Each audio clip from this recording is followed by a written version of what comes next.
안녕하십니까, 책돌입니다. 오늘 소개해드릴 책은 이토록 위대한 창입니다. 저자는 줄리아 앤더스, 출판사는 북라이프입니다. 저자 소개를 간단하게 하겠습니다. 줄리아 앤더스, 1990년생 독일 의학자, 프랑크푸르트 마인강 유역에 있는 괴테 대학교 미생물학 연구소에서 박사학위를 취득하였다. 그럼 바로 본문을 보도록 하겠습니다. 침은 예민한 입안을 극심한 통증에서 구해줄 뿐 아니라 나쁜 박테리아로부터 보호해줍니다. 나쁜 박테리아를 막는 영웅의 이름은 바로 뮤신입니다. 아이들이 입으로 침 몇 방울을 만들어 몇 시간씩 놀 수 있는 것은 뮤신의 점성이 있기 때문입니다. 뮤신은 치아와 잇몸을 그물처럼 감싸서 보호합니다. 스파이더맨의 손목에서 그물이 발사되듯 침구멍에서 뮤신이 발사됩니다. 나쁜 박테리아가 치아를 공격하려다가 이 그물에 걸리면 침에 있는 항균 성분이 출동을 하고 그래서 그물에 잡혀있는 적을 몰살시킵니다. 그러나 항균 성분도 침 진통제와 마찬가지로 극히 소량입니다. 침은 입안을 무균 상태로 만들 생각이 없습니다.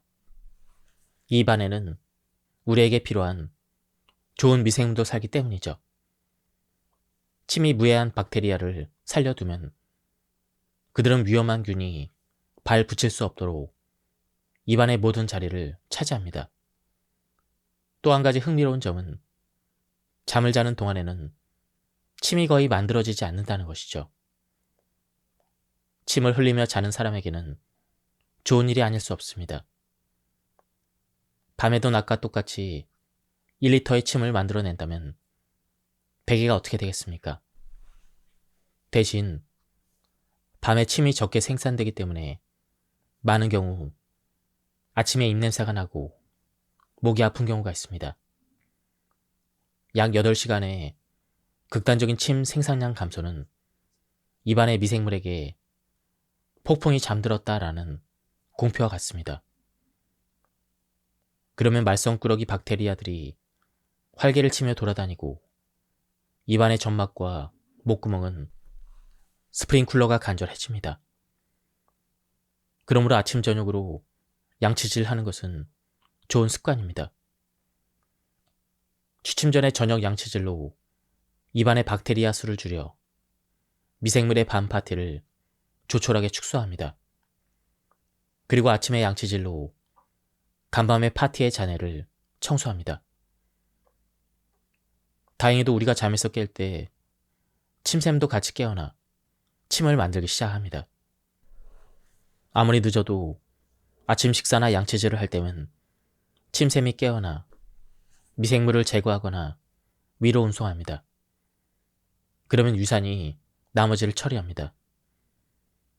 낮에도 입냄새가 나는 사람은 퀴퀴한 박테리아를 충분히 제거하지 않았기 때문입니다. 종종 교활한 녀석들이 항균 성분이 잘 닿지 않는 뮤신 그물 밑에 숨습니다. 이런 경우 혓바닥을 닦거나 껌을 오래 씹으면 도움이 됩니다. 껌을 씹으면 침이 골고루 잘 퍼져 뮤신 그물 밑에 숨어있는 박테리아까지 씻어낼 수 있기 때문이죠. 혓바닥을 닦고 껌을 씹어도 입냄새가 여전하다면 다른 곳에서 원인을 찾을 수가 있습니다. 변비는 만병의 근원입니다. 저자는 변비를 예방할 수 있는 여러 가지 요령들을 이야기해주고 있습니다. 장에게 용기를 주어 다시 일할 수 있게 함으로써 변비 시간을 줄이거나 완화할 수 있는 간단한 요령 몇 가지를 알아보겠습니다. 1. 장을 토닥여 격려하는 음식이 있으니 바로 식이섬유입니다. 식이섬유는 소장에서 소화되지 않고 대장으로 가서 벽을 가볍게 녹화하여 운송물이 왔음을 알립니다. 차전초 껍질과 이것보다 약간 더 맛있는 자두가 변비에 으뜸으로 좋습니다. 둘 다 식이섬유뿐만 아니라 수분을 대장으로 끌어들이는 효과가 있습니다. 그래서 변이 더 부드러워집니다. 확실한 효과가 나타나려면 대략 2, 3일이 걸립니다. 그러므로 여행을 떠나기 하루 전에 혹은 여행 첫날에 먹는 것이 좋습니다. 여행 가방에 자두를 넣을 공간이 없습니까? 그렇다면 약국이나 마트에서 식이섬유 알약이나 가루약을 사면 됩니다. 식이섬유 30g은 넣었는지도 모를 만큼 매우 가볍습니다. 하루 30g이면 충분합니다. 효과를 높이고 싶다면 물에도 신경을 써야 합니다. 물에 안 녹는 식이섬유는 장 근육의 활기찬 운동을 독려하지만 종종 복통의 원인이 되기도 합니다. 반면에 물에 녹는 식이섬유는 장 근육을 독려하는 힘이 세진 않지만 내용물을 부드럽게 만들어 장의 부담을 덜어줍니다. 자연은 이것을 아주 노련하게 설계하여 배합했습니다. 식물의 껍질에는 물에 안 녹는 식이섬유가 매우 많이 있습니다. 과즙에는 물에 녹는 식이섬유가 많이 있습니다. 물을 충분히 마시지 않으면 식이섬유를 아무리 많이 먹어도 소용이 없습니다. 물이 없으면 식이섬유는 그저 단단한 덩어리에 불과합니다. 물이 있어야 공처럼 부풀어 오르고 심심하게 있던 장 근육도 할 일이 생깁니다. 2. 물은 필요한 만큼만 마시면 됩니다. 물을 이미 많이 마셨다면 더 많이 마신다고 더 나아지지 않습니다. 그러나 몸에 수분이 부족하면 얘기는 달라집니다. 장이 음식물에서 더 많은 물을 가져가고 결국 음식물의 찌꺼기가 딱딱해져 배변을 힘들게 합니다. 아이들의 경우 열이 나면 몸에 수분이 많이 증발하여 장 활동이 멈춥니다. 비행기를 오래 타도 건조한 기내 공기 때문에 몸에 수분을 많이 잃습니다. 콧속이 마르면 몸이 수분을 빼앗기고 있다는 증거입니다. 그러면 평소보다 물을 더 많이 마셔야 평소의 수준으로 수분을 유지할 수가 있습니다. 3. 절대 참으면 안 됩니다. 신호가 오면 변기에 앉아야 합니다. 늘 같은 시간에 대장과 약속을 잡은 사람이라면 더더욱 지켜야 합니다. 매일 아침 볼일을 보는 사람이 여행 중 같은 시간에 신호가 왔을 때 참는 것은 대장과 맺은 무언의 협정을 깨는 것이죠. 밖으로 나오려는 신호를 무시하고 음식물의 찌꺼기를 몇 번만 대기실로 되돌려 보내도 벌써 장 근육과 신경이 이 길이 아닌가? 하며 후진에 돌입합니다. 그러면 다시 전진으로 방향을 바꾸기가 힘듭니다. 게다가 대기실에서 기다리는 동안 수분을 또 빼앗기고 다음 배변은 점점 더 힘들어집니다. 배변 욕구를 참으면 장은 며칠 뒤에 변비로 답합니다. 여행이나 캠핑을 계획했다면 너무 늦기 전에 공중 화장실에 대한 두려움을 극복해야 합니다. 4. 살아있는 좋은 박테리아, 프로바이오틱스와 박테리아의 좋은 먹이인 프리바이오틱스가 거친 장의 새로운 활기를 불어넣을 수 있습니다. 혁신적인 것에 도전해보고 싶다면 배꼽 인사를 권합니다. 변기에 앉아서 상체가 허벅지에 닿을 때까지 허리를 굽혀 인사를 한 다음 다시 허리를 똑바로 펴는 것이죠. 이것을 몇 번 반복하면 배변에 성공할 수가 있습니다. 화장실에서는 나를 보는 사람이 없고 얼마간의 시간을 혼자 보낼 수가 있습니다. 이러한 이상한 실험을 하기에 완벽한 조건이죠. 여러 조언도 소용없고 배꼽 인사 기술마저 아무런 효과가 없습니까? 고집이 센 변비라면 장신경이 혼란에 빠졌거나 토라진 상황이므로 좀 더 적극적이고 강한 지원이 필요합니다.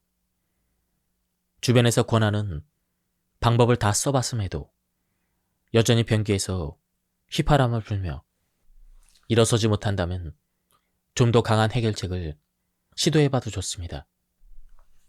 다음은 뇌와 장에 대한 부분입니다. 어린 미더덕은 이런 정보를 무장하고 마음에 드는 장소를 찾아 넓은 바다로 떠납니다. 안전하고 수온이 적당하며 먹이가 풍부한 곳을 찾아 그곳에 정착하고 정착지를 정하면 무슨 일이 있어도 그 자리에 머뭅니다. 자리를 잡고 나면 제일 먼저 자기의 뇌를 먹어 치웁니다. 앞으로 쭉 그 자리에 머물 것이고 뇌가 없어도 여전히 미더덕이니 뇌를 못 먹을 까닭이 없습니다. 데니엘 월퍼트는 수많은 수상 경력이 있는 공학자이며 의사이자 미더덕에 크게 흥미를 느낀 과학자입니다. 그는 이런 명제를 발표했습니다. 뇌의 유일한 존재 이유는 움직임이다. 언뜻 보기에 너무 당연한 말이어서 화가 났을지 모르겠지만 어쩌면 우리는 절대 당연하지 않은 것을 당연한 일로 착각하는지 모릅니다. 움직임은 생명체가 이루어낸 가장 독특한 능력입니다. 근육의 존재 이유도, 근육에 신경이 있는 이유도, 추측하건대 뇌가 있는 이유도 움직임을 위한 것입니다. 인류가 그동안 이루어낸 모든 변화는 오로지 우리가 움직일 수 있기 때문에 가능했던 것입니다. 미천한 미더덕은 한 장소에 정착하고 나면 움직일 일이 더는 없기 때문에 뇌가 필요하지 않습니다. 움직이지 않는 몸에는 생각하는 뇌보다는 플랑크톤을 먹는 입이 훨씬 더 쓸모가 있습니다. 적어도 입은 조금이나마 세상에 균형에 영향을 미칩니다. 철학적인 사고나 물리학 연구는 예나 지금이나 뇌가 담당하는 분야로 통합니다. 그러나 우리의 자아는 뇌 그 이상입니다. 우리에게 이러한 사실을 깨닫게 해주는 것이 하필이면 갈색 덩어리를 몸 밖으로 내보내고 다양한 트럼펫 소리를 내는 바로 우리의 장입니다. 현재 장에 대한 여러 연구가 사고의 전환을 이끌어내고 있습니다. 특히 우리 몸의 절대적인 지도자인 뇌의 지위에 대해서 조심스럽게 의심을 품기 시작했습니다. 장은 다양한 신호물질, 신경 분리물질, 전달물질 등 헤아릴 수 없는 수많은 신경을 가졌을 뿐 아니라 다른 신체 기관과 전혀 다른 신경을 가지고 있습니다. 그래서 장의 신경 시스템을 장뇌라고 부르기도 합니다. 장의 신경 시스템이 화학적으로 뇌 못지않게 크고 복합적이기 때문이죠. 장이 음식물 운송과 트림, 방기만 담당한다면 이렇게 정교한 신경 시스템을 가질 이유가 없습니다. 어떤 신체도 단순한 가스관을 위해 신경 시스템을 구축하지는 않았을 것입니다. 틀림없이 무언가 감춰져 있습니다. 우리는 아주 오래전부터 최신 연구들이 서서히 밝혀낸 결과를 알고 있습니다. 우리의 감정이나 상태를 표현하는 말에는 장과 관련된 표현들이 참 많이 있습니다. 겁을 먹으면 오줌을 지린다거나 바지에 똥을 쌀 것 같다라거나 무언가 생각처럼 안 풀리면 애가 탄다. 실망을 삼키고 실패를 소화시켜야 하며 악의적인 지적을 받으면 속이 뒤틀린다. 그리고 사랑에 빠지면 배가 간질간질하다. 우리의 자아는 머리와 배로 이루어져 있습니다. 이제 그 사실이 언어적인 측면에서만 아니라 실험실에서 증명되고 있습니다. 장과 뇌는 일찌감치 함께 일하기 시작합니다. 둘은 신생아의 첫 감정세계 부분을 설계합니다. 아기는 기분 좋은 포만감에 기뻐하고 배고픔에 절망하며 배에 가스가 차면 칭얼댑니다. 누가 봐도 아기의 자아는 장과 뇌로 구성됩니다. 나이가 들면 우리는 점차 모든 감각으로 세상을 경험합니다. 이제는 음식 맛이 없다고 식당에서 목 놓아 울지 않습니다. 그렇다고 장과 뇌의 연결이 갑자기 없어지는 것은 아니죠. 더욱 섬세해질 뿐입니다. 기분 나쁜 장은 은근히 뇌를 압박하고 건강한 장은 우리의 기분을 확실히 좋게 합니다. 장에서 오는 감정, 특히 부정적인 감정은 다음번에 내가 더 신중하게 생각하도록 만듭니다. 소위 말하는 직감적인 결정에서 장의 역할일 수 있습니다. 장은 비슷한 상황에서의 기분을 저장했다가 필요할 때 꺼냈습니다. 좋은 기분도 같은 방식으로 강화될 수 있다면 정말로 사랑을 배에서 느낄지 모릅니다. 장의 기분이나 직감적인 결정에 동참할 뿐 아니라 때에 따라서 태도에도 영향을 미친다는 흥미로운 가정이 세워집니다. 이것을 증명하기 위한 다양한 실험이 있습니다. 스티븐 콜린스 연구팀은 쥐 실험으로 큰 성과를 올렸습니다. 태도가 명확히 다른 두 가문의 쥐가 피험자였습니다. 백색 생쥐 가문의 쥐들은 겁이 많으며 조심스러웠고 스위스의 생쥐 가문의 쥐들은 모험적이고 용감했습니다. 연구팀은 장에서만 작용하는 항생제를 쥐들에게 먹여 장의 모든 박테리아를 없앴습니다. 그런 다음 각 가문의 대표 박테리아를 서로 바꿔서 주입했습니다. 그러자 갑자기 쥐들의 태도가 바뀌었습니다. 백색 생쥐 가문들의 쥐들이 용감해졌고 스위스 생쥐의 가문들은 조심스러워졌습니다. 장이 쥐의 태도에 영향을 미칠 수 있다는 증거이죠. 장이 사람의 태도에도 영향을 미치는지는 아직 실험할 수 없습니다. 그러기에는 장 박테리아, 장의 신경 시스템, 그리고 장과 뇌를 연결하는 미주 신경에 대한 지식이 많이 부족합니다. 우리는 지금까지 쌓은 지식을 일상에서 활용할 수가 있습니다. 식사 같은 작은 일에서부터 시작해봅시다. 식사 시간에는 시간에 쫓기거나 방해받는 일이 없어야 합니다. 식탁에서 혼나는 일도, 다 먹을 때까지는 절대 못 일어나 이런 위협도, 텔레비전을 힐끗 보는 그런 일도 없어야 합니다. 특히 장과 뇌가 나란히 발달하는 아이들에게 중요하며 어른들에게도 물론 중요합니다. 스트레스 없는 식탁은 일찍 시작할수록 좋습니다. 모든 스트레스는 소화를 방해하는 신경을 자극합니다. 그러면 우리는 음식에서 에너지를 거의 얻지 못하고 소화에 긴 시간이 걸리며 결국 장에 부담을 줍니다. 또 우리는 지금까지 쌓은 지식을 이리저리 시험해 볼 수가 있습니다. 멀미약은 장신경을 마취하기 때문에 종종 구역질뿐만 아니라 두려운 감정도 없애줍니다. 원인을 알 수 없는 우울감이나 두려움이 정말로 장에서 비롯된다면 구역질과 상관없이 멀미약으로 두려움이나 불안을 없앨 수 있지 않을까요?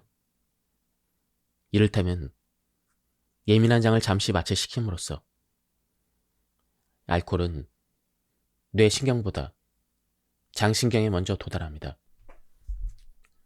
과민성 장증후군 환자 치료에 락토바실루스 플랜타름과 비피도박테리움 인판티스를 이용하는 의사들이 많아졌습니다. 과민성 장증후군 환자 중 일반 설사약이나 변비약, 경련 완화제를 먹는 사람이 있는데 당장 고통이 사라질지는 모르겠지만 근본적인 문제는 해결되지 않습니다.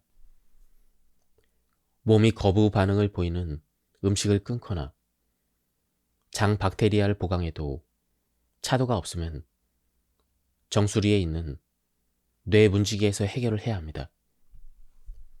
공포증이나 우울증을 앓고 있는 사람은 주름진 뇌가 아니라 주름진 배가 원인이 될 수 있음을 명심해야 합니다. 극심한 스트레스 혹은 모른 채 살았던 어떤 음식의 불내증 때문에 공포증이나 우울증이 생길 수가 있습니다. 우리의 뇌나 혹은 삶에서 벌어진 사건에서만 원인을 찾아서는 안 됩니다. 우리는 뇌 이상의 존재이기 때문입니다. 우울증에 걸린 쥐가 특정 박테리아를 얻으면 기분이 밝아진다거나 다른 쥐의 박테리아를 이식받으면 성격이 달라진다는 사실을 앞서 설명했습니다. 그리하여 사이코바이오틱스라는 개념이 탄생했습니다. 정신건강에 영향을 미치는 미생물, 경우에 따라서는 우울증 같은 정신질환에도 영향을 미칩니다. 바야흐로 인간에 관한 신뢰할 만한 연구 결과가 20개나 발표되었습니다. 실험된 박테리아 칵테일 중 3개는 아무런 효과를 내지 않았지만 나머지 모두는 인간의 정신에 영향을 미쳤습니다. 연구 결과는 전체적으로 매우 현실적입니다. 이를테면 박테리아는 즉각적으로 우리의 기분을 바꾸지 않습니다. 대개 3주나 4주 정도가 지나야 비로소 서서히 제한적으로 영향을 미칩니다. 다음은 항생제에 대한 부분입니다. 항생제는 위험한 병원체를 확실하게 죽입니다. 친구나 이웃, 친척, 사돈의 팔촌까지 몽땅 싹 죽입니다.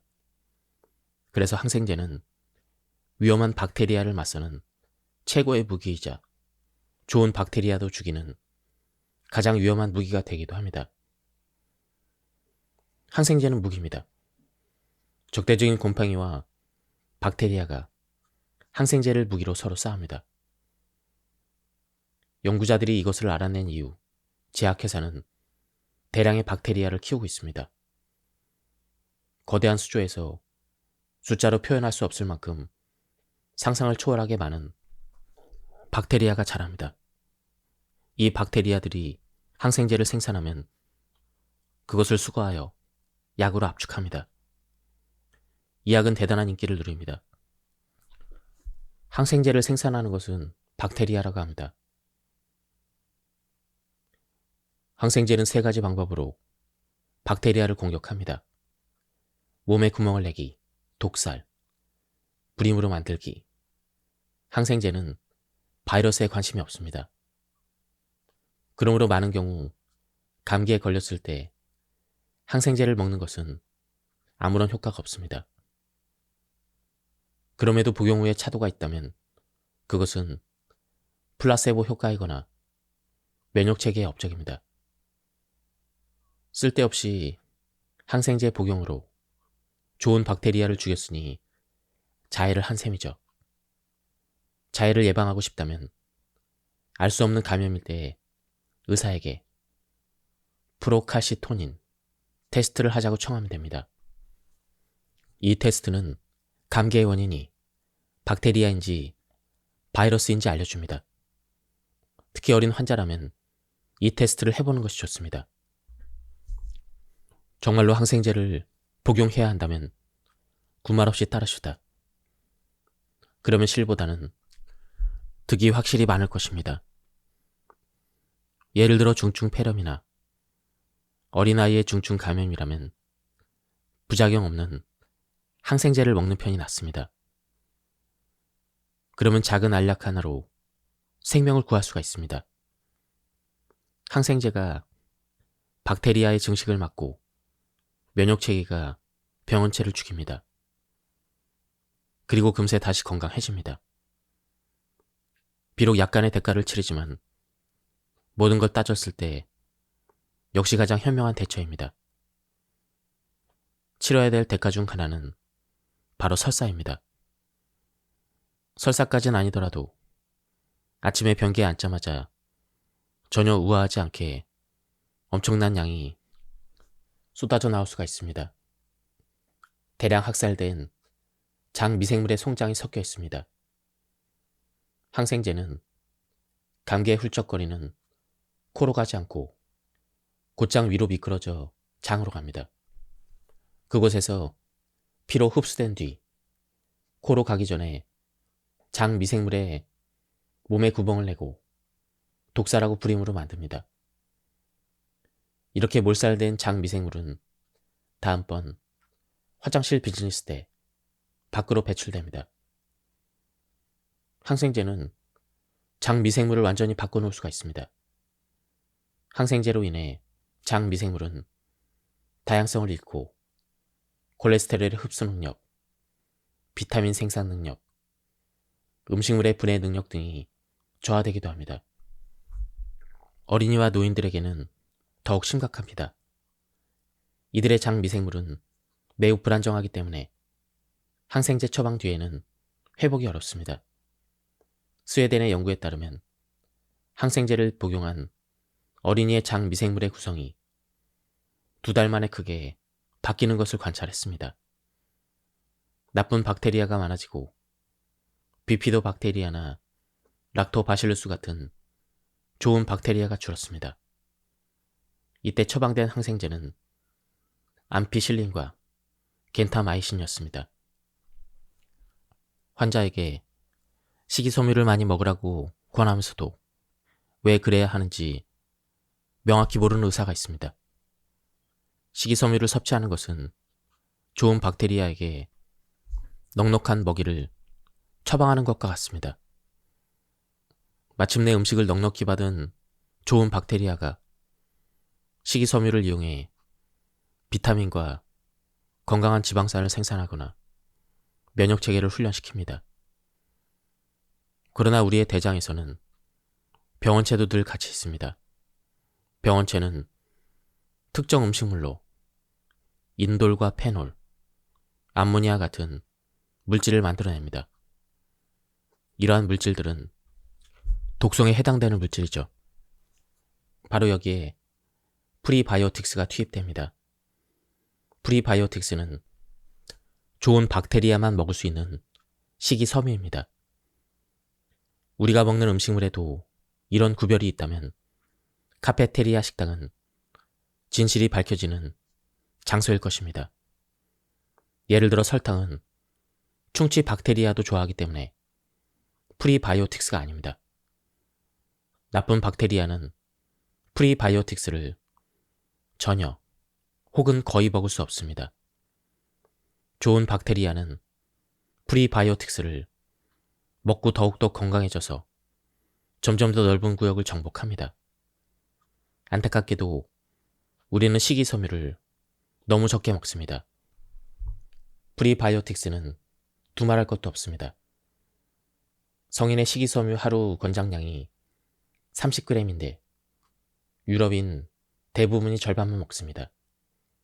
하루에 15g은 너무 적은 양이라서 장내 좋은 박테리아들 사이에 치열한 경쟁이 벌어지고 그 과정에서 나쁜 박테리아가 승리하기도 합니다. 우리는 좋은 박테리아들이 좋아하는 음식을 많이 찾아냈습니다. 달래과 식물, 국화과 식물, 혹은 저항력이 강해서 소화되지 않고 식이섬유 구실을 하는 음식들까지 파나 아스파라거스뿐만 아니라 양파와 마늘도 달래과 식물에 속합니다. 국화과 식물에는 치커리 외에도 우엉, 돼지감자, 엉겅퀴 등이 있습니다. 쌀이나 감자를 익힌 뒤에 식히면 저항력이 생겨 소화되지 않고 식이섬유 구실을 합니다. 소화 저항력이 커진 감자 샐러드나 차가운 초밥이 멀쩡한 모습으로 대장에 도달하는 것이죠. 특별히 좋아하는 프리바이오틱스 음식이 없는 사람은 모두 한 번씩 먹어보고 제일 괜찮은 것으로 정하면 됩니다.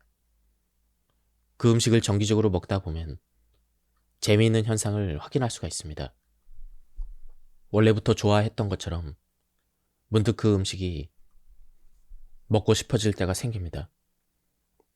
평소에 국수, 메밀빵, 피자 같은 식이섬유가 적은 음식을 주로 먹었다면 갑자기 과하게 식이섬유가 많은 음식으로 바꾸지 않는 것이 좋습니다.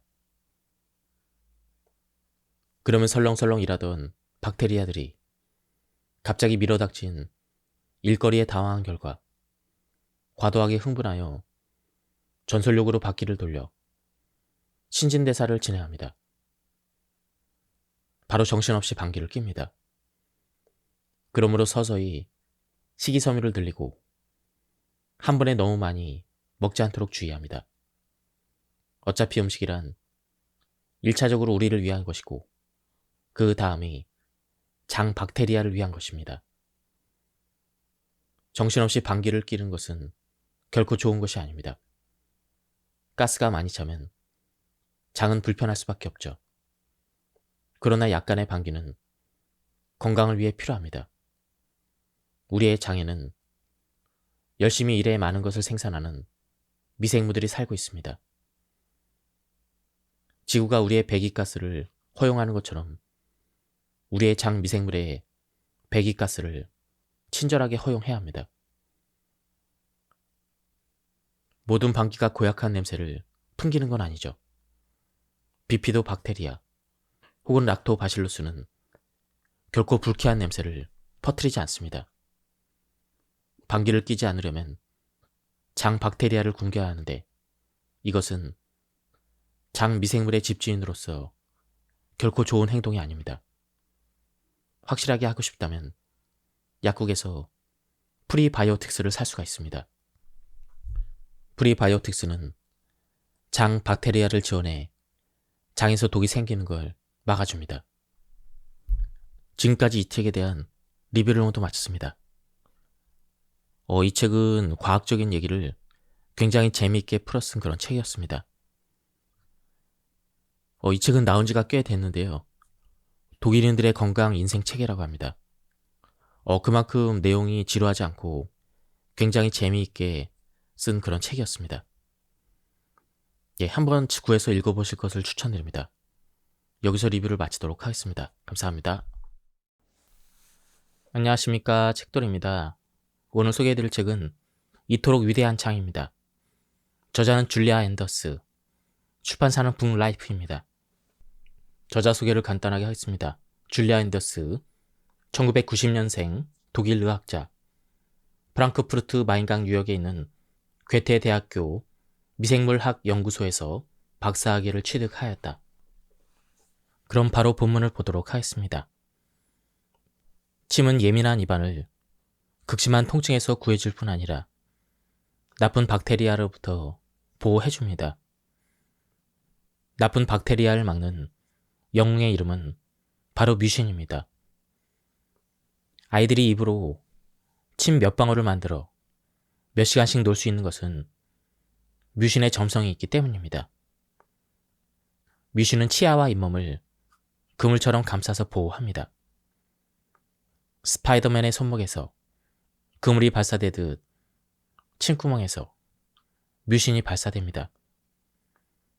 나쁜 박테리아가 치아를 공격하려다가 이 그물에 걸리면 침에 있는 항균 성분이 출동을 하고 그래서 그물에 잡혀있는 적을 몰살시킵니다.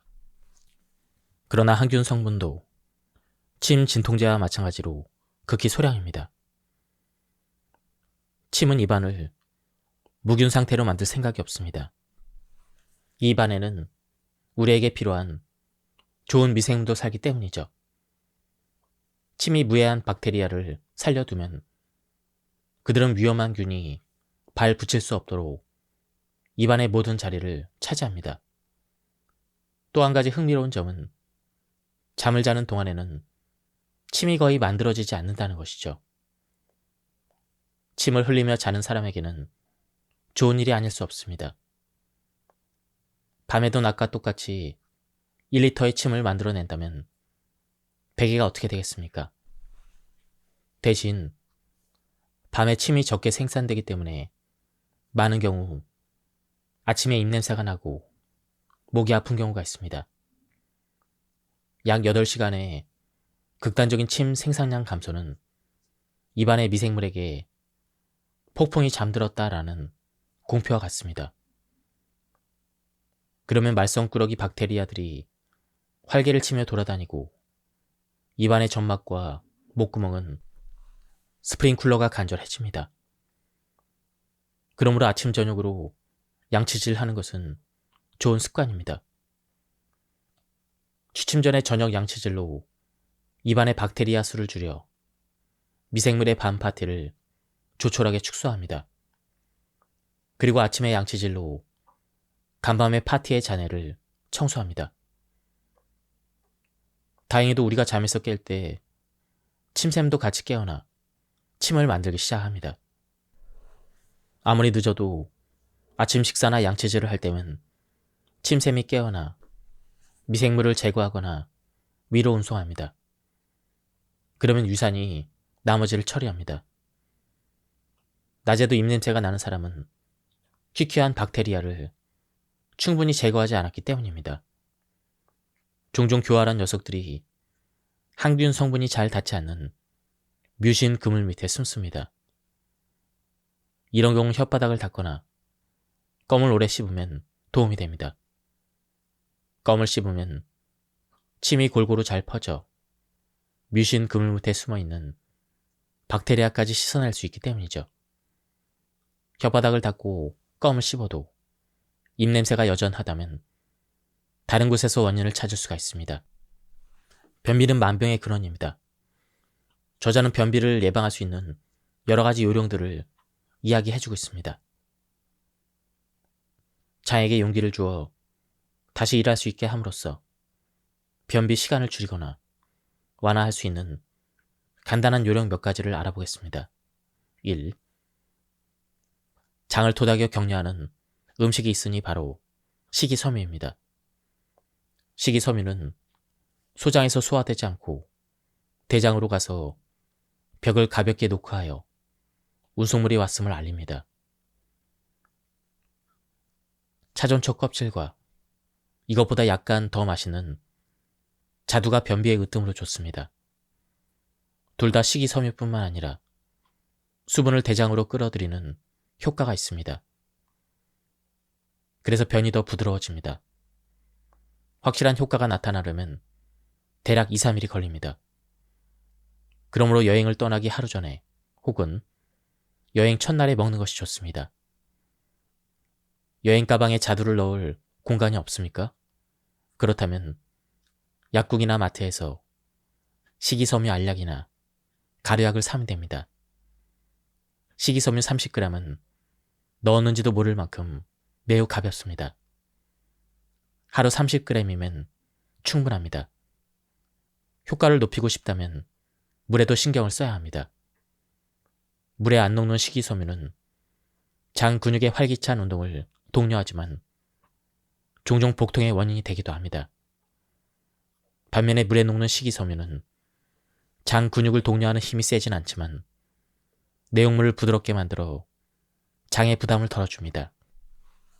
자연은 이것을 아주 노련하게 설계하여 배합했습니다. 식물의 껍질에는 물에 안 녹는 식이섬유가 매우 많이 있습니다. 과즙에는 물에 녹는 식이섬유가 많이 있습니다. 물을 충분히 마시지 않으면 식이섬유를 아무리 많이 먹어도 소용이 없습니다. 물이 없으면 식이섬유는 그저 단단한 덩어리에 불과합니다. 물이 있어야 공처럼 부풀어 오르고 심심하게 있던 장 근육도 할 일이 생깁니다. 2. 물은 필요한 만큼만 마시면 됩니다. 물을 이미 많이 마셨다면 더 많이 마신다고 더 나아지지 않습니다. 그러나 몸에 수분이 부족하면 얘기는 달라집니다. 장이 음식물에서 더 많은 물을 가져가고 결국 음식물의 찌꺼기가 딱딱해져 배변을 힘들게 합니다. 아이들의 경우 열이 나면 몸에 수분이 많이 증발하여 장 활동이 멈춥니다. 비행기를 오래 타도 건조한 기내 공기 때문에 몸에 수분을 많이 잃습니다. 콧속이 마르면 몸이 수분을 빼앗기고 있다는 증거입니다.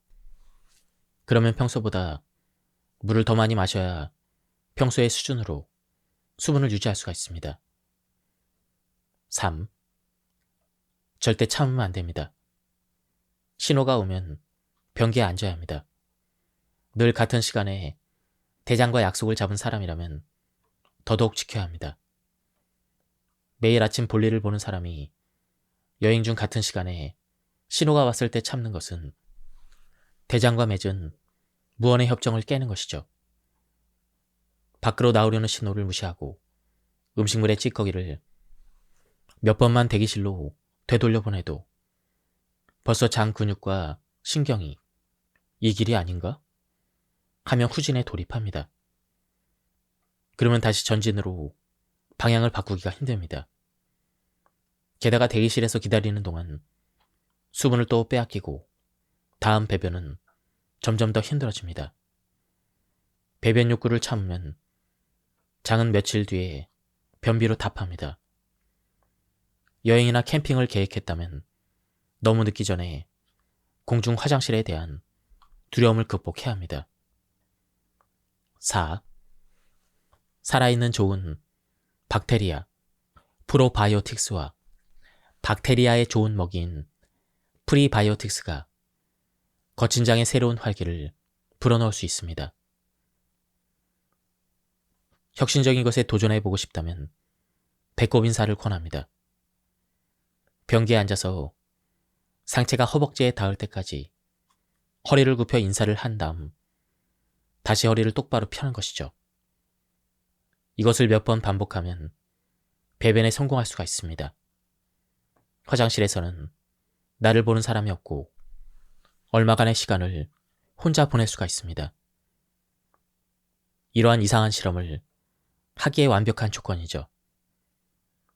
여러 조언도 소용없고 배꼽 인사 기술마저 아무런 효과가 없습니까? 고집이 센 변비라면 장신경이 혼란에 빠졌거나 토라진 상황이므로 좀 더 적극적이고 강한 지원이 필요합니다. 주변에서 권하는 방법을 다 써봤음에도 여전히 변기에서 휘파람을 불며 일어서지 못한다면 좀 더 강한 해결책을 시도해봐도 좋습니다. 다음은 뇌와 장에 대한 부분입니다. 어린 미더덕은 이런 정보를 무장하고 마음에 드는 장소를 찾아 넓은 바다로 떠납니다. 안전하고 수온이 적당하며 먹이가 풍부한 곳을 찾아 그곳에 정착하고 정착지를 정하면 무슨 일이 있어도 그 자리에 머뭅니다. 자리를 잡고 나면 제일 먼저 자기의 뇌를 먹어 치웁니다. 앞으로 쭉 그 자리에 머물 것이고 뇌가 없어도 여전히 미더덕이니 뇌를 못 먹을 까닭이 없습니다. 데니엘 월퍼트는 수많은 수상 경력이 있는 공학자이며 의사이자 미더덕에 크게 흥미를 느낀 과학자입니다. 그는 이런 명제를 발표했습니다. 뇌의 유일한 존재 이유는 움직임이다. 언뜻 보기에 너무 당연한 말이어서 화가 났을지 모르겠지만 어쩌면 우리는 절대 당연하지 않은 것을 당연한 일로 착각하는지 모릅니다. 움직임은 생명체가 이루어낸 가장 독특한 능력입니다. 근육의 존재 이유도, 근육에 신경이 있는 이유도, 추측하건대 뇌가 있는 이유도 움직임을 위한 것입니다. 인류가 그동안 이루어낸 모든 변화는 오로지 우리가 움직일 수 있기 때문에 가능했던 것입니다. 미천한 미더덕은 한 장소에 정착하고 나면 움직일 일이 더는 없기 때문에 뇌가 필요하지 않습니다. 움직이지 않는 몸에는 생각하는 뇌보다는 플랑크톤을 먹는 입이 훨씬 더 쓸모가 있습니다. 적어도 입은 조금이나마 세상에 균형에 영향을 미칩니다. 철학적인 사고나 물리학 연구는 예나 지금이나 뇌가 담당하는 분야로 통합니다. 그러나 우리의 자아는 뇌 그 이상입니다. 우리에게 이러한 사실을 깨닫게 해주는 것이 하필이면 갈색 덩어리를 몸 밖으로 내보내고 다양한 트럼펫 소리를 내는 바로 우리의 장입니다. 현재 장에 대한 여러 연구가 사고의 전환을 이끌어내고 있습니다. 특히 우리 몸의 절대적인 지도자인 뇌의 지위에 대해서 조심스럽게 의심을 품기 시작했습니다. 장은 다양한 신호물질, 신경 분리물질, 전달물질 등 헤아릴 수 없는 수많은 신경을 가졌을 뿐 아니라 다른 신체 기관과 전혀 다른 신경을 가지고 있습니다. 그래서 장의 신경 시스템을 장뇌라고 부르기도 합니다. 장의 신경 시스템이 화학적으로 뇌 못지않게 크고 복합적이기 때문이죠. 장이 음식물 운송과 트림, 방기만 담당한다면 이렇게 정교한 신경 시스템을 가질 이유가 없습니다. 어떤 신체도 단순한 가스관을 위해 신경 시스템을 구축하지는 않았을 것입니다. 틀림없이 무언가 감춰져 있습니다. 우리는 아주 오래전부터 최신 연구들이 서서히 밝혀낸 결과를 알고 있습니다. 우리의 감정이나 상태를 표현하는 말에는 장과 관련된 표현들이 참 많이 있습니다. 겁을 먹으면 오줌을 지린다거나 바지에 똥을 쌀 것 같다라거나 무언가 생각처럼 안 풀리면 애가 탄다. 실망을 삼키고 실패를 소화시켜야 하며 악의적인 지적을 받으면 속이 뒤틀린다.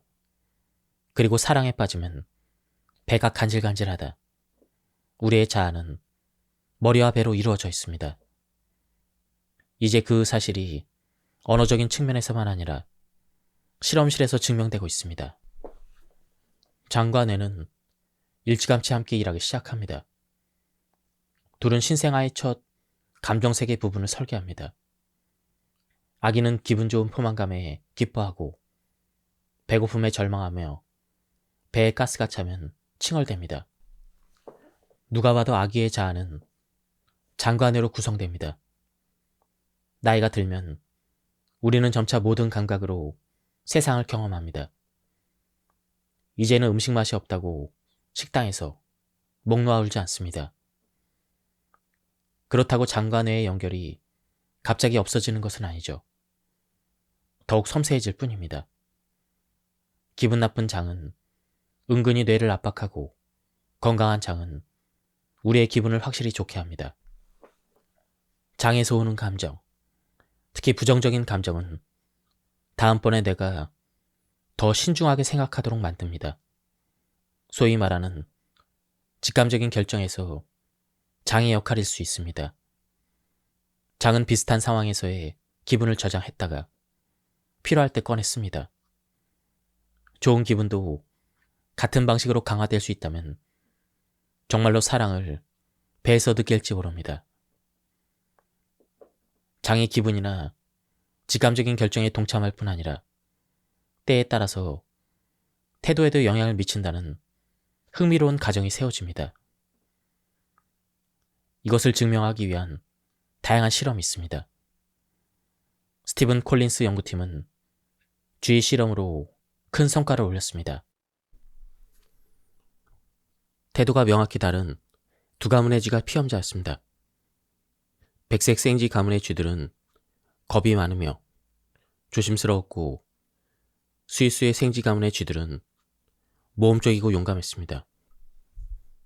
연구팀은 장에서만 작용하는 항생제를 쥐들에게 먹여 장의 모든 박테리아를 없앴습니다. 그런 다음 각 가문의 대표 박테리아를 서로 바꿔서 주입했습니다. 그러자 갑자기 쥐들의 태도가 바뀌었습니다. 백색 생쥐 가문들의 쥐들이 용감해졌고 스위스 생쥐의 가문들은 조심스러워졌습니다. 장이 쥐의 태도에 영향을 미칠 수 있다는 증거이죠. 장이 사람의 태도에도 영향을 미치는지는 아직 실험할 수 없습니다. 그러기에는 장 박테리아, 장의 신경 시스템, 그리고 장과 뇌를 연결하는 미주 신경에 대한 지식이 많이 부족합니다. 우리는 지금까지 쌓은 지식을 일상에서 활용할 수가 있습니다. 식사 같은 작은 일에서부터 시작해 봅시다. 식사 시간에는 시간에 쫓기거나 방해받는 일이 없어야 합니다. 식탁에서 혼나는 일도, 다 먹을 때까지는 절대 못 일어나, 이런 위협도, 텔레비전을 힐끗 보는 그런 일도 없어야 합니다. 특히 장과 뇌가 나란히 발달하는 아이들에게 중요하며 어른들에게도 물론 중요합니다. 스트레스 없는 식탁은 일찍 시작할수록 좋습니다. 모든 스트레스는 소화를 방해하는 신경을 자극합니다. 그러면 우리는 음식에서 에너지를 거의 얻지 못하고 소화에 긴 시간이 걸리며 결국 장에 부담을 줍니다. 또 우리는 지금까지 쌓은 지식을 이리저리 시험해 볼 수가 있습니다. 멀미약은 장신경을 마취하기 때문에 종종 구역질뿐만 아니라 두려운 감정도 없애줍니다. 원인을 알 수 없는 우울감이나 두려움이 정말로 장에서 비롯된다면 구역질과 상관없이 멀미약으로 두려움이나 불안을 없앨 수 있지 않을까요? 이를테면 예민한 장을 잠시 마취시킴으로써 알코올은 뇌신경보다 장신경에 먼저 도달합니다. 과민성 장증후군 환자 치료에 락토바실루스 플랜타름과 비피도박테리움 인판티스를 이용하는 의사들이 많아졌습니다. 과민성 장증후군 환자 중 일반 설사약이나 변비약, 경련 완화제를 먹는 사람이 있는데 당장 고통이 사라질지는 모르겠지만 근본적인 문제는 해결되지 않습니다. 몸이 거부 반응을 보이는 음식을 끊거나 장 박테리아를 보강해도 차도가 없으면 정수리에 있는 뇌 문지기에서 해결을 해야 합니다. 공포증이나 우울증을 앓고 있는 사람은 주름진 뇌가 아니라 주름진 배가 원인이 될 수 있음을 명심해야 합니다. 극심한 스트레스 혹은 모른 채 살았던 어떤 음식의 불내증 때문에 공포증이나 우울증이 생길 수가 있습니다. 우리의 뇌나 혹은 삶에서 벌어진 사건에서만 원인을 찾아서는 안 됩니다. 우리는 뇌 이상의 존재이기 때문입니다. 우울증에 걸린 쥐가 특정 박테리아를 얻으면 기분이 밝아진다거나 다른 쥐의 박테리아를 이식받으면 성격이 달라진다는 사실을 앞서 설명했습니다. 그리하여 사이코바이오틱스라는 개념이 탄생했습니다. 정신건강에 영향을 미치는 미생물, 경우에 따라서는 우울증 같은 정신질환에도 영향을 미칩니다. 바야흐로 인간에 관한 신뢰할 만한 연구 결과가 20개나 발표되었습니다. 실험된 박테리아 칵테일 중 3개는 아무런 효과를 내지 않았지만 나머지 모두는 인간의 정신에 영향을 미쳤습니다. 연구 결과는 전체적으로 매우 현실적입니다. 이를테면 박테리아는 즉각적으로 우리의 기분을 바꾸지 않습니다. 대개 3주나 4주 정도가 지나야 비로소 서서히 제한적으로 영향을 미칩니다. 다음은 항생제에 대한 부분입니다. 항생제는 위험한 병원체를 확실하게 죽입니다. 친구나 이웃, 친척, 사돈의 팔촌까지 몽땅 싹 죽입니다.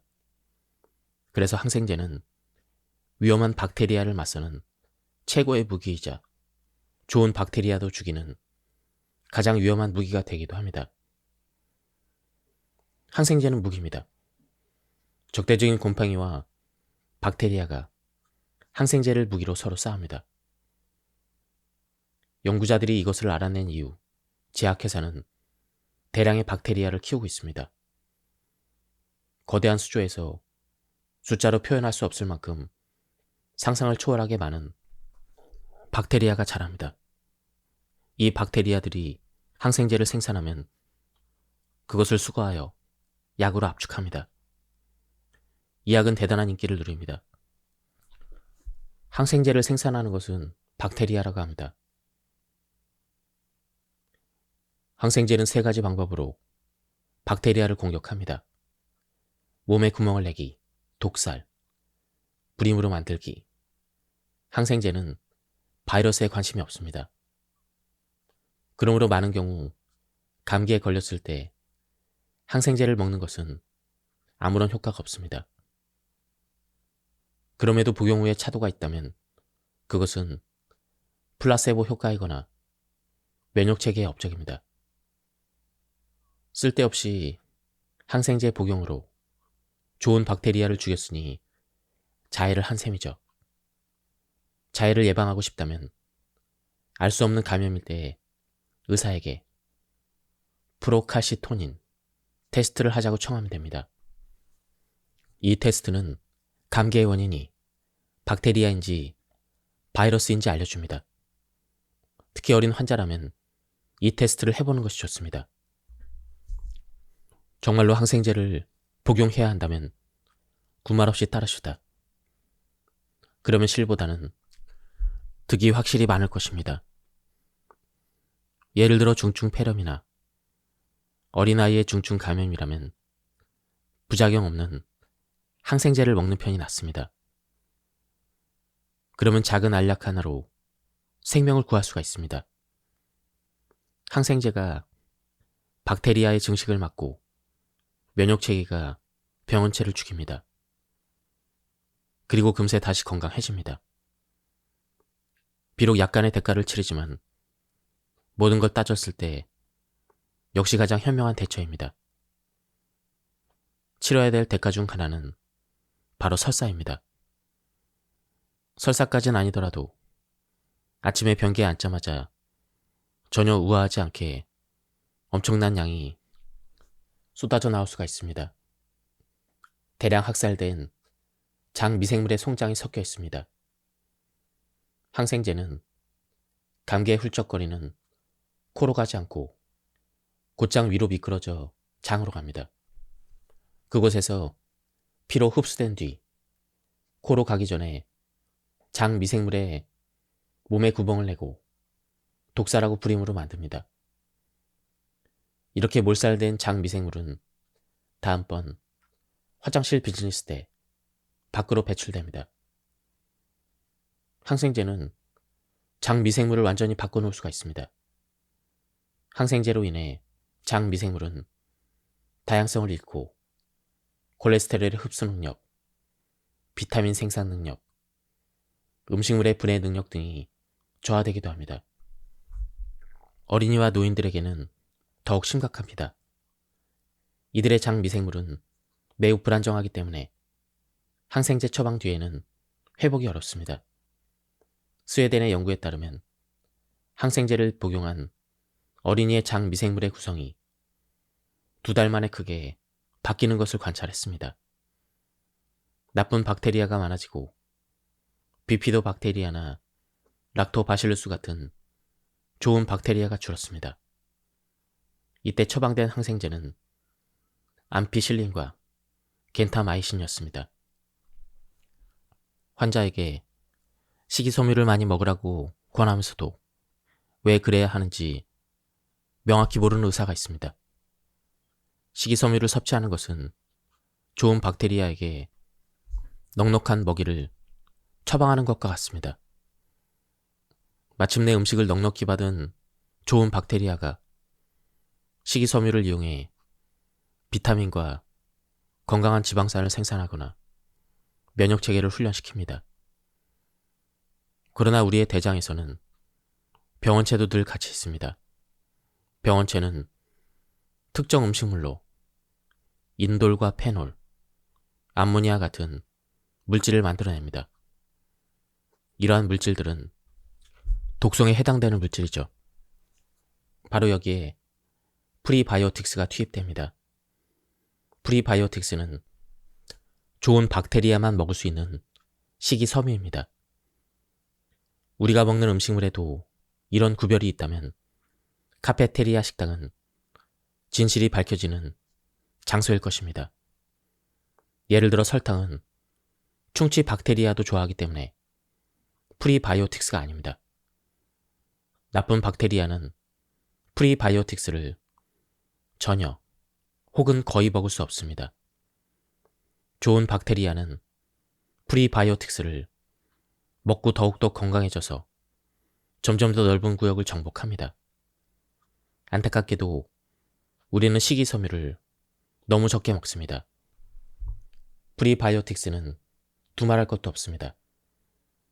성인의 식이섬유 하루 권장량이 30g인데 유럽인 대부분이 절반만 먹습니다. 하루에 15g은 너무 적은 양이라서 장내 좋은 박테리아들 사이에 치열한 경쟁이 벌어지고 그 과정에서 나쁜 박테리아가 승리하기도 합니다. 우리는 좋은 박테리아들이 좋아하는 음식을 많이 찾아냈습니다. 달래과 식물, 국화과 식물, 혹은 저항력이 강해서 소화되지 않고 식이섬유 구실을 하는 음식들까지 파나 아스파라거스뿐만 아니라 양파와 마늘도 달래과 식물에 속합니다. 국화과 식물에는 치커리 외에도 우엉, 돼지감자, 엉겅퀴 등이 있습니다. 쌀이나 감자를 익힌 뒤에 식히면 저항력이 생겨 소화되지 않고 식이섬유 구실을 합니다. 소화 저항력이 커진 감자 샐러드나 차가운 초밥이 멀쩡한 모습으로 대장에 도달하는 것이죠. 특별히 좋아하는 프리바이오틱스 음식이 없는 사람은 모두 한 번씩 먹어보고 제일 괜찮은 것으로 정하면 됩니다. 그 음식을 정기적으로 먹다 보면 재미있는 현상을 확인할 수가 있습니다.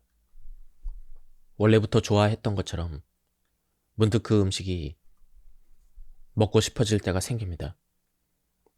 평소에 국수, 메밀빵, 피자 같은 식이섬유가 적은 음식을 주로 먹었다면 갑자기 과하게 식이섬유가 많은 음식으로 바꾸지 않는 것이 좋습니다. 그러면 설렁설렁 일하던 박테리아들이 갑자기 밀어닥친 일거리에 당황한 결과 과도하게 흥분하여 전설력으로 바퀴를 돌려 신진대사를 진행합니다. 바로 정신없이 방귀를 낍니다. 그러므로 서서히 식이섬유를 들리고 한 번에 너무 많이 먹지 않도록 주의합니다. 어차피 음식이란 1차적으로 우리를 위한 것이고 그 다음이 장 박테리아를 위한 것입니다. 정신없이 방귀를 뀌는 것은 결코 좋은 것이 아닙니다. 가스가 많이 차면 장은 불편할 수밖에 없죠. 그러나 약간의 방귀는 건강을 위해 필요합니다. 우리의 장에는 열심히 일해 많은 것을 생산하는 미생물들이 살고 있습니다. 지구가 우리의 배기가스를 허용하는 것처럼 우리의 장 미생물의 배기가스를 친절하게 허용해야 합니다. 모든 방귀가 고약한 냄새를 풍기는 건 아니죠. 비피도 박테리아 혹은 락토바실루스는 결코 불쾌한 냄새를 퍼뜨리지 않습니다. 방귀를 뀌지 않으려면 장 박테리아를 굶겨야 하는데 이것은 장 미생물의 집주인으로서 결코 좋은 행동이 아닙니다. 확실하게 하고 싶다면 약국에서 프리바이오틱스를 살 수가 있습니다. 프리바이오틱스는 장 박테리아를 지원해 장에서 독이 생기는 걸 막아줍니다. 지금까지 이 책에 대한 리뷰를 모두 마쳤습니다. 이 책은 과학적인 얘기를 굉장히 재미있게 풀어쓴 그런 책이었습니다. 이 책은 나온 지가 꽤 됐는데요. 독일인들의 건강 인생 체계라고 합니다.